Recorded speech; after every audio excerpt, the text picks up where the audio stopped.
Welcome my dear genius friends. स्वागत है आपका फेवरेट चैनल बोधी ट्री में। दोस्तों आज हम स्टैंडर्ड 10 का जो मटेरियल है वो शेयर करने वाला हूं आप लोगों के लिए, जो आने वाली बोर्ड की जो एग्जाम है उसके लिए बहुत ही इंपॉर्टेंट है। दोस्तों इसमें हम सारे सेक्शंस हैं, उसमें किस तरह के प्रश्न पूछे जाते हैं, आपको किस तरह से उत्तर लिखना है, उसकी चर्चा करने वाला हूं। कुल मिला के बहुत ही इंपॉर्टेंट वीडियो होने वाला है। यदि आपको 100 या उससे ज्यादा 100% मार्क्स लाने हो, then you must watch this complete video. And before the beginning of the video, I will humbly request you to subscribe the channel. Channel को सब्सक्राइब कीजिए, वीडियो को देख के इसको लिखिएगा, अपने मित्रों को इसके बारे में अवश्य बताइएगा। तो शुरुआत करते हैं सेक्शन ए की। इसमें कंप्रीहेंशन आता है, आपको पैराग्राफ दिया होता है, इसको पढ़ के आपको उसके उत्तर लिखने होते हैं। तो ये आप कब कर सकते हो? जब आपको परफेक्ट ट्रांसलेशन आए। ओके, तो मैं सारी चीजें आपको बताने वाला हूं। तो पहले हम शुरुआत कर रहे हैं चैप्टर नंबर 1, जिसका अगेंस्ट द ओड्स। ये जो हमारा जो पहला चैप्टर उसकी शुरुआत है। तो मैं पैराग्राफ भी पढ़ूंगा, ट्रांसलेशन भी बताऊंगा, तो आपकी हिंदी भी काफी सुधरेगी। तो पैराग्राफ है, for 25 years residents of Tajnagar lived near Gurgaon lobbied for a railway station in their village।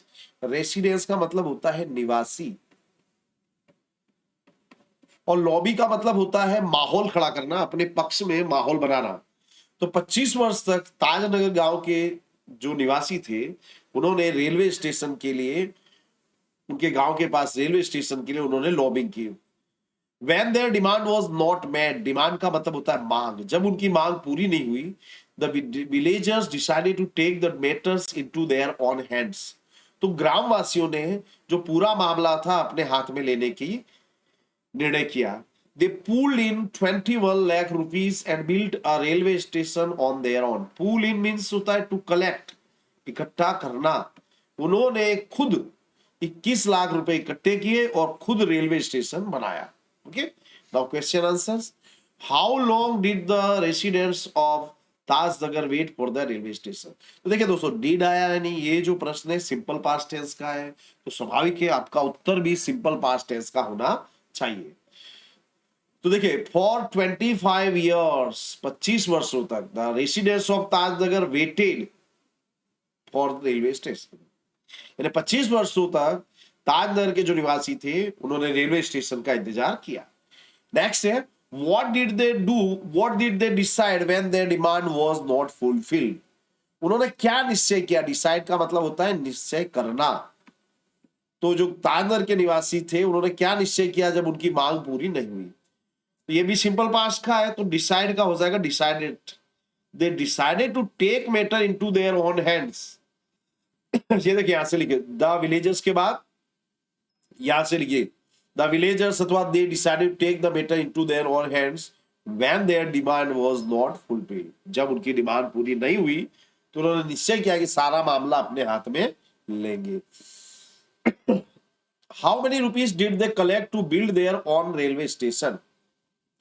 खुद का रेलवे स्टेशन बनाने के लिए उन्होंने कितने रुपए इकट्ठे किए? तो they collected 21 lakh rupees to build their own railway station. उन्होंने 21 लाख रुपए इकट्ठे किए अपना रेलवे स्टेशन बनाने के लिए। ओके, नेक्स्ट है, there are a large number of people in the village who need to go to Gurgaon, Delhi and Rewa. Large number of people, यानी बहुत बड़ी संख्या में लोग थे उस गांव में जिन्हें गुड़गांव से दिल्ली और रेवाड़ जाना पड़ता था। Till now the people had to either go to Hailymandi or Pataudi to catch a train. अब तक, टिल नाउ यानी अभी तक, जो लोग थे उन्हें हलीमांडी या पाटली जाना पड़ता था कि ट्रेन पकड़ने के लिए। Both the station are 6 kilometre away from Tajnagar. ये दोनों स्टेशन ताजनगर से 6 किलोमीटर दूर है। तो हमारा क्वेश्चन है, which were the nearest railway station for the residents of Tajnagar? यानी ताजनगर के निवासियों के लिए नियरेस्ट रेलवे स्टेशन कौन थे? तो हली मंडी और पाटली। तो हली मंडी एंड पाटली, देखिए विच के बाद जगह पे खाली आपको हली मंडी एंड पाटली लिख देना है और बाकी का वैसे का वैसा उतार दीजिए। ओके, नेक्स्ट है, हाउ फार वेयर हली मंडी एंड पाटली फ्रॉम ताजनगर? हली मंडी और पाटली ताजनगर से कितनी दूर थे? तो कितने दूर थे? 6 किलोमीटर। तो Haily Mandi and Pataudi from Tajnagar were 6 kilometre away. Next है the panchayat passed a resolution in 2008 saying that since the railway was not able to build a railway station for them, they would do it for themselves and with their own money। Panchayat ने resolution and निर्णय कह सकते हैं, निर्णय पारित किया 2008 में, ये कहते हुए कि जो रेलवे था या रेलवे जो डिपार्टमेंट था वो स्टेशन बनाने के लिए सक्षम नहीं था, तो उन्होंने निश्चय किया कि अपना मामला अपने हाथ में लेकर के खुद अपने पैसों से रेलवे स्टेशन बनाएंगे। On 7 January 2010, the first railway station of the country started operation on which the railway did not have to spend a single rupee। 7 जनवरी 2010 के दिन रेलवे ने अपना पहला स्टेशन शुरू किया जिसमें उन्हें एक भी रुपया खर्च नहीं करना पड़ा था। When did the panchayat pass the resolution? तो the panchayat passed the resolution in 2008। What was there in resolution? के resolution निर्णय में क्या था? The resolution was that if the railway was not able to build a railway station for them, they would build it themselves with their own money। कि अगर railway उनके लिए station नहीं बनाता है तो वो अपने पैसों से खुद रेलवे स्टेशन बनाएंगे। When did the Tajnagar railway station start? The Tajnagar railway station started, second form, on 7 January 2010। 7 जनवरी 2010 के दिन स्टार्ट हुआ। नेक्स्ट पैराग्राफ है small social enterprise called Mera Gaon power is trying to change the things.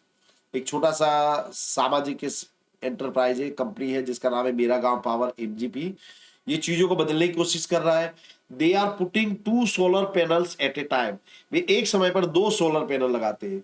In just over a year MGP has connected more than 3500 customer to solar power mini micro grids at a village level. MGP ने 3500 customer को solar power mini grid से village level पर जोड़ा है। तो what is MGP? तो MGP is Mera Gaon Power, यहां MGP आएगा। How many customers have been benefited by MGP? Benefit का मतलब होता है लाभ। तो एमजीपी से कितने कस्टमर को लाभ हुआ है? तो देखिए हाउ मेनी के मतलब आपको सिर्फ इतना लिखना है 3500 कस्टमर्स। हाउ मेनी के स्थान में खाली आप 3500 लिख दिए और बाकी का वाक्य उतार दीजिए। 3500 कस्टमर्स को लाभ हुआ है। नेक्स्ट है village by village MGP is building a network of low cost solar microgrids that provide 2 LED lights and a mobile charging point to all paying households, a cost of 25 rupees per week। गांव गांव MGP जो है network बना रहा है कम कीमत वाले solar microgrids का, जो क्या करता है 2 एलईडी लाइट्स और एक मोबाइल चार्जिंग पॉइंट देता है हर एक प्रत्येक घर में, और उसकी कीमत कितनी हो? मात्र 25 रुपीज पर वीक, सॉरी एक सप्ताह की कीमत होता है, चार्ज देना पड़ता है 25 रुपए। The roof of a study, study मतलब स्ट्रॉन्ग, मजबूत।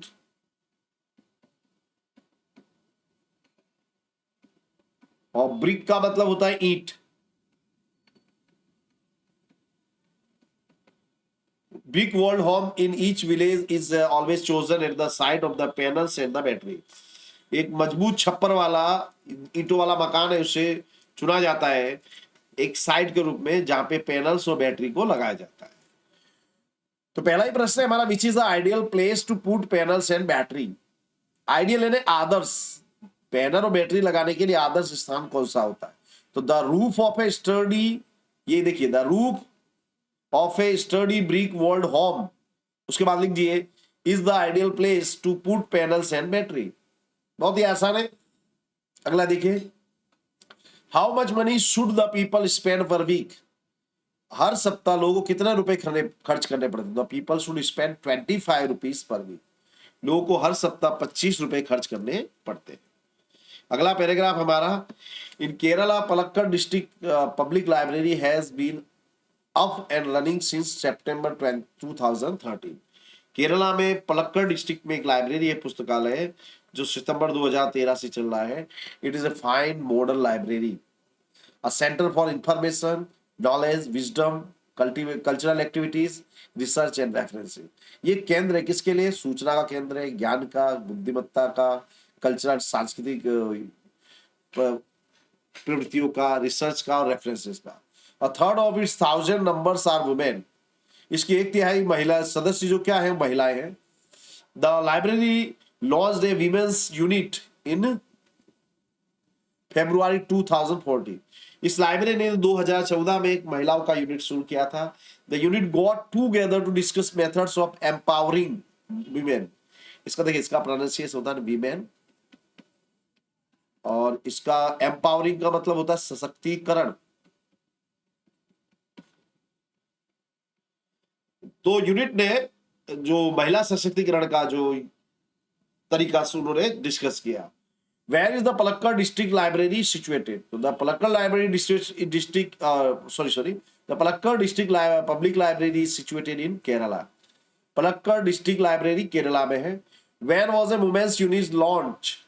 तो a women's unit was launched in 2014। 2014 में महिलाओं के यूनिट शुरू किया गया। Why did the women's unit got together in library? तो यहाँ women's unit got together to discuss method of empowering women. जो महिलाओं की यूनिट थी उसने महिलाओं के सशक्तिकरण पे चर्चा की। अगला हमारा चैप्टर है नेक्स्ट, द ह्यूमन रोबोट। तो देखिए, you mean sitting at home, I can command the robot in the city market. आपका मतलब है घर पे बैठे हुए सिटी मार्केट में मैं रोबोट को कमांड आदेश दे सकता। कमांड यानी आदेश देना।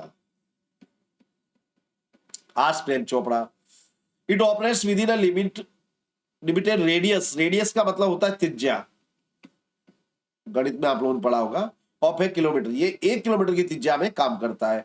By the way this one is called Ram Singh 070। इसका नाम है Ram Singh 070। The salesman explain, salesman ने समझाया। How can the robot be operated? Robot को किस तरह से ऑपरेट किया जा सकता है? The robot can be operated with in a limited radius of A kilometre. What is the name of the human robot? तो राम सिंह 070 व्हाट की जगह पे ये लिख दिए, is the name of the human robot, अथवा name of the human robot is Ram Singh 070।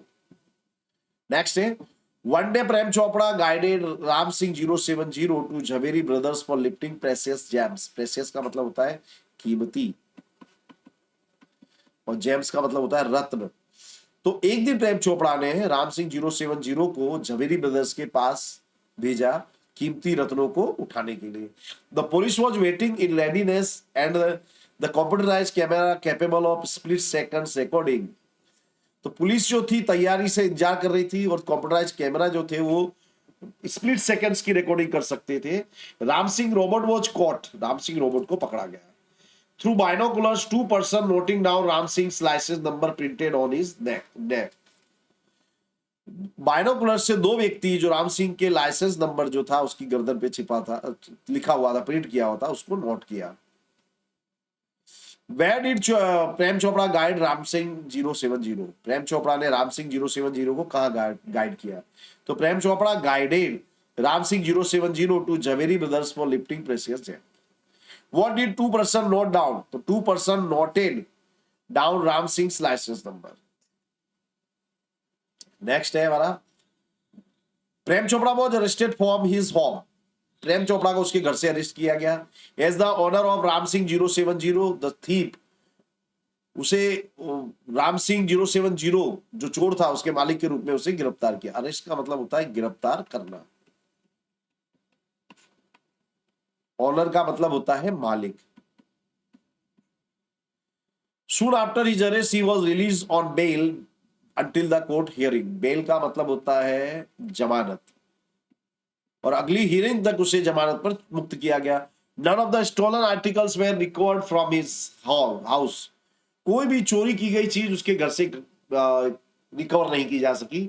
He had cleverly disposed them off through his gang। उसने अपनी गैंग से उस सब चीजों को डिस्पोज कर दिया था।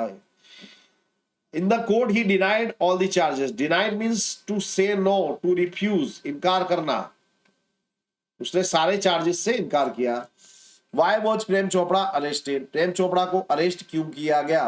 तो Prem Chopra was arrested from his home as the owner of Ram Singh 070 the thief.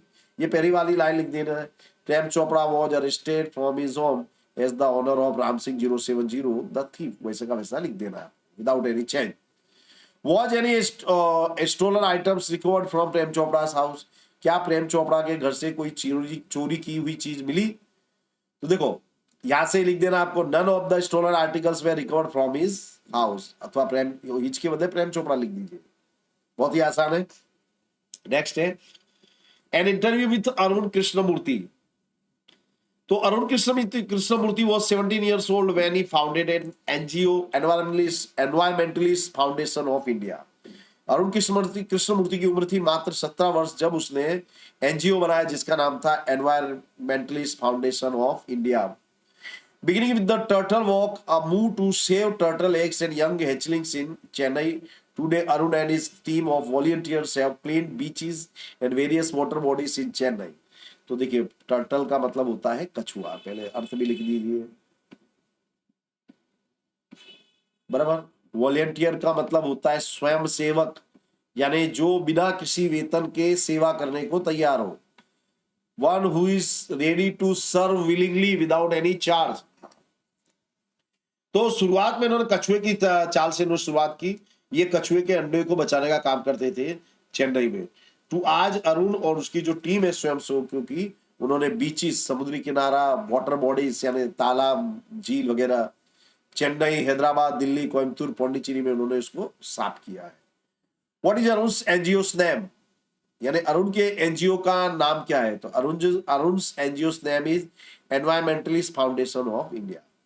How old was Arun when he founded his NGO, Arun की उम्र कितनी थी जब उसने एनजीओ की स्थापना की? तो अरुण वाज 17, कितनी उम्र थी? 17 वर्ष, when he founded his NGO. Next है everything from diaper to worn out sleeper we find everything in our legs। सब कुछ मिलता है हमको, डायपर से लेके पहनी हुई चप्पल, हमको सब कुछ हमारी झीलों में मिलता है। This is so disturbing because it is water and water is the basis of life. ये बहुत ही डिस्टर्ब कर देने वाला है क्योंकि ये जल है, पानी है, और पानी जो है हमारे जीवन का आधार है। We use garbage for landfill, जो गार्बेज जो कचरा होता है उसका हम खड्डों में भरने के लिए उपयोग करते हैं। We ensure that the lake area and water holding are free of garbage so that birds, frogs and snakes can live happily. और हम इस बात का ध्यान रखते हैं कि जो वाटर होल्डिंग से ये तालाब वगैरह है ये कचरे से मुक्त हो, ताकि पक्षी, मेंढक, सांप शांतिपूर्वक रह सके, खुशी से रह सके। What do Arun and his teams find in lakhs, यानी अरुण और उसकी टीम को झीलों में क्या मिलता है? फाइंड यानी पाना। तो Arun and his teams find diaper to worn out sleepers in lakes। Why do Arun and his team try to clean the lake area? Arun और उसकी टीम लेक एरिया, झीलों को साफ करने की कोशिश क्यों करती है? तो देखिए यहां से लिखिए वी एंश्योर दैट, तो यहां थोड़ा लैंग्वेज चेंज करना है। तो Arun and his team try to clean the lake area because birds, frogs and snakes can live happily. Arun और उसकी टीम झीलों को साफ करने की कोशिश करती ताकि पक्षी, मेंढक, सांप शांतिपूर्वक रह सके, खुशी से रह सके। वी वियर नोज मास्क, अगला पैराग्राफ है, हम नोज मास्क पहनते हैं, सैनिटरी ग्लव्स पहनते हैं, कैरी रैक्स एंड स्पेड, और हमारे साथ स्पेड का मतलब फावड़ा और रैक्स को लेकर के चलते हैं। The school going students can give 4 hours A weekend, जो स्कूल जाने वाले विद्यार्थी हैं एक वीकेंड में यानी सप्तांत में यानी रविवार के दिन 4 घंटों का श्रमदान दे सकते हैं। We welcome young animal lovers, young wild life photographers, film makers, theatre artist and scientific researchers. हम प्राणी प्रेमी, photographer, wild life photographers, film makers, theatre artist और वैज्ञानिक रिसर्चर्स को बुलाते हैं, इन्हें आमंत्रित करते हैं। How much time does the school going students spend for environments, तो देखिए यहां से लिखिए, पूरा वाक्य लिखिए, the school going students can give 4 hours A weekend, ये पूरा को पूरा उतार दीजिए। Who can be the volunteer in Arun team, Arun की टीम में वॉलंटियर कौन हो सकते हैं? तो young animal lovers, young wild life photographers, film makers, theatre artist and scientific researchers can be the volunteers in Arun team. तो प्राणी प्रेमी, वाइल्ड लाइफ फोटोग्राफर, फिल्म निर्माता, थिएटर के आर्टिस्ट, वैज्ञानिक, रिसर्चर्स, ये उसकी टीम में वॉलंटियर बन सकते हैं। All her parents should be, sorry next है हमारा अ वंडरफुल क्रिएशन, अगला पार्ट है। All her parts should be movable and replaceable too, इसके सभी हिस्से मूव कर सके यानी हलन चलन कर सके, रिप्लेसेबल यानी जिससे रिप्लेस किया जा सके, बदला जा सके, ऐसे होने चाहिए। सी हैज ए लेप, लेप का मतलब होता है गोद, that disappears when she stands up, जो अदृश्य हो जाती, गायब हो जाती जब वो खड़ी होती है। I have to endow her with a kiss that can endure everything, endure के बदले क्योर आना चाहिए यहाँ पे।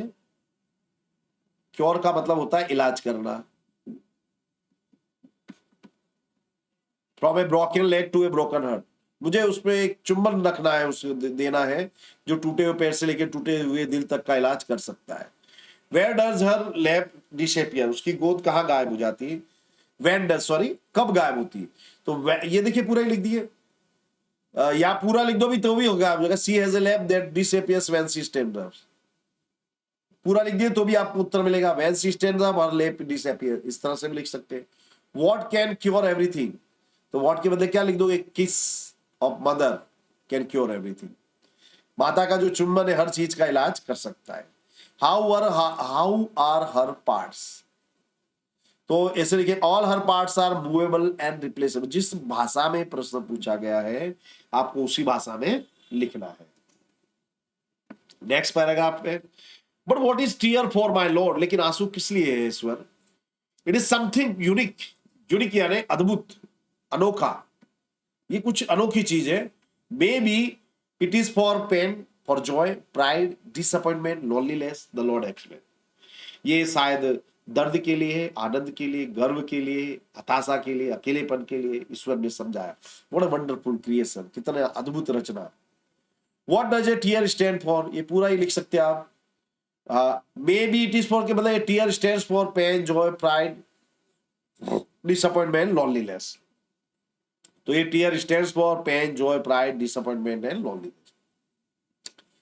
Give the similar word of God, ईश्वर, ये जो गॉड है इसका सिमिलर वर्ड दीजिए, तो it is lord. Next paragraph है, the good lord was busy that day, उस दिन वो ईश्वर बहुत ही व्यस्त थे। He was into his 6th day of overtime, वो 6ठे दिन ओवर टाइम कर रहे थे। When he was working with full concentration, the angel appeared and commented, "You are taking too care for creating this creature." एक फरिश्ता आया, जब वो पूरे कंसंट्रेशन से काम कर रहे थे, एक फरिश्ता प्रकट हुआ, उसने कहा कि आप इस जीव को बनाने में बहुत ही ध्यान रख रहे हैं। How was the lord working, यानी ईश्वर किस तरह से काम कर रहे थे। The lord was very busy that day, ईश्वर उन दिनों बहुत व्यस्त थे। He was into his 6th day of overtime, वो 6ठे दिन के अपने ओवर टाइम में थे, अथवा he was working with full concentration. Who came to the lord, ईश्वर के पास कौन आया। An angel came to the lord, angel यानी फरिश्ता, एक फरिश्ता आया ईश्वर के पास में। वोकैबुलरी आपकी बहुत ढंग से तैयार हो जानी चाहिए। नेक्स्ट है हमारा paragraph, the science of fireworks is technically called pyrotechnics, firework का जो साइंस है उसे पायरोटेक्निक्स करते हैं। From the Greek word fire meaning fire and technique means an art, दो शब्द इसमें, जिसमें फायर का मतलब होता है आग और टेक्निक का मतलब होता है कला। Pyrotechnics includes not only fireworks but also a whole range of devices that use similar materials and principles, from safety matches that we use every day to solid fuel rocket boosters of the space shuttle। पहले मैं कुछ शब्दों के मतलब बता दूं। Include का मतलब होता है समावेश करना,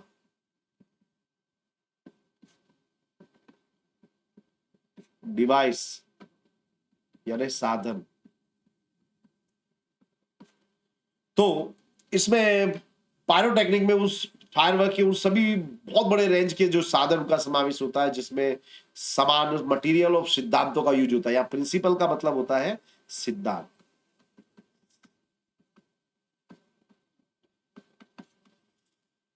जिसमें क्या क्या आ जाता है, आपकी जो सेफ्टी मैचेस से लेकर के fuel rocket booster, space shuttle, ये सब चीजें इसमें आ जाती है। The house hold match is considered a special pyrotechnic device, जो घरेलू माचिस से इसे स्पेशल पायरोटेक्निक डिवाइस साधन माना जाता है। As all the pyrotechnic effects heat, smoke, light, gas and sound are present in, क्योंकि उसके अंदर क्या क्या उपलब्ध है, आपकी जो माचिस है उसमें हीट है, गर्मी भी उसमें होती है, धुआं भी होता है, प्रकाश भी होता है, गैस भी होता है और साउंड भी होता है। What is the science of fireworks called? The science of fireworks is called pyrotechnics. Fireworks यानी पटाखों का जो साइंस उसे कहते हैं pyrotechnics. Which two words form the word pyrotechnics? कौन से दो शब्द पायरोटेक्निक्स वर्ड्स को बनाते हैं?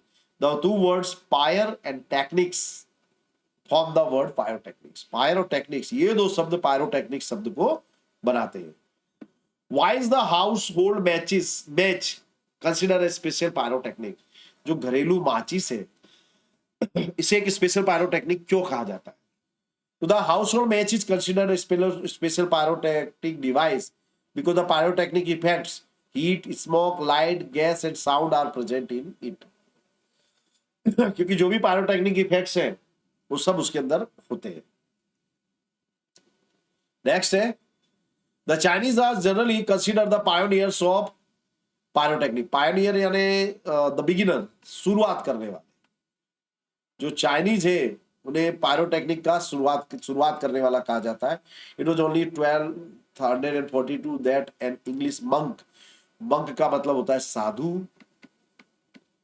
और रिवील का मतलब होता है उजागर करना।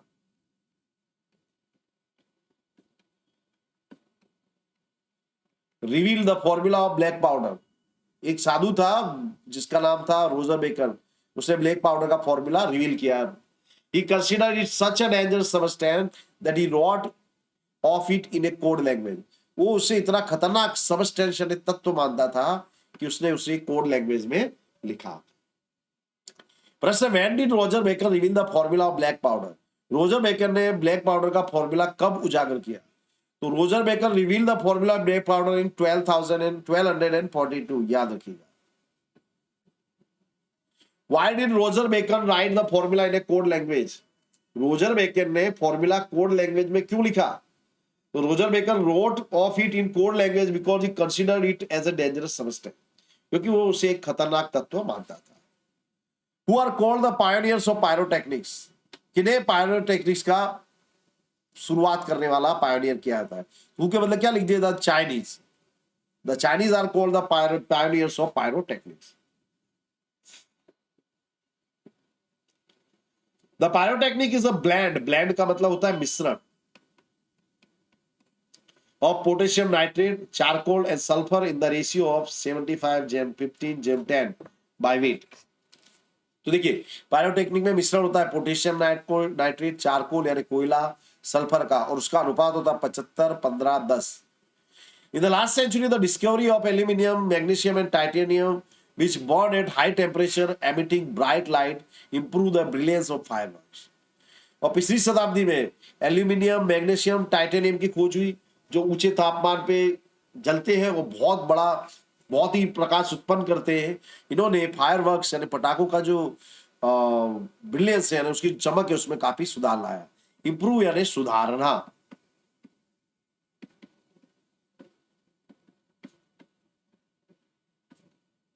Which elements are burning at high temperatures?